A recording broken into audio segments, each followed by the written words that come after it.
Hey everybody, I'm Hog Guy here, back with another one of my really high budget productions. As usual, hopefully the information is useful. Videos aren't going to be so great looking. Alright, so update with the Specialized Globe Hall ST, the one that I've got more than 1,000 miles on, my personal one. I recently went riding up in the Fort Worth area and got into some really sticky mud. I should have avoided it all. The mud also included some pretty good sized rocks. I would say, I don't know, about as big as your thumb or so, maybe twice as big. But that combination got up inside of my rear fender and ended up doing some damage to my tail light wire. And if you're not real familiar, that tail light wire is run from the tail light. Sorry, the bike's inverted here. But normally the tail light would be right here. That wire goes in the fender. All right, hopefully you can see it there. All right, and then runs through either one of these channels as protection. Inside there's a little groove, and then pops out here. All right, and then connects through this little stereo style head jack thing, headphone jack, and then right into here. You can't see it, I won't show it to you, doesn't really matter, but plugs in there, and that's what powers on your tail light. The damage happened, and then maybe a week later or so, it failed entirely. So I called up Specialized at the Domain here in Austin.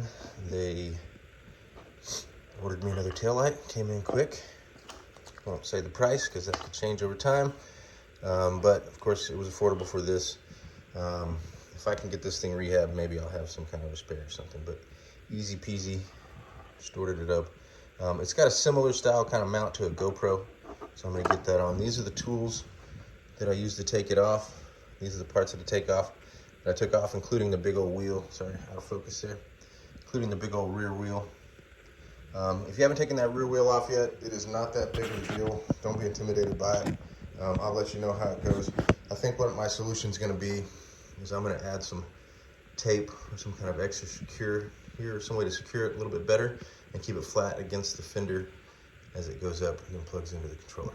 All right, thanks y'all. Hopefully that was useful. All right, y'all, back with the second part of the video. So I've got the light mounted, the new light mounted here, the Lezyne light, pretty nice. I've enjoyed it the whole time.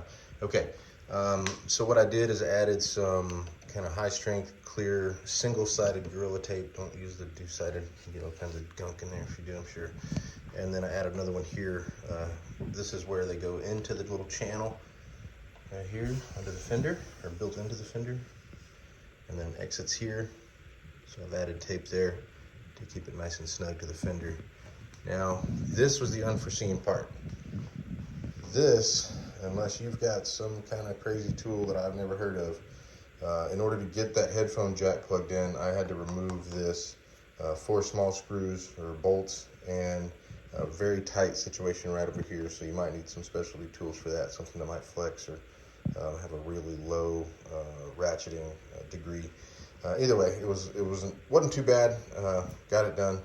So it looks like everything's wired up. I powered it up, checked it out, it looks good.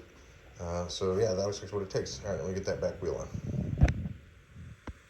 All right, y'all, I've got the wheel back on and the light works. All right, time to ride. Thanks.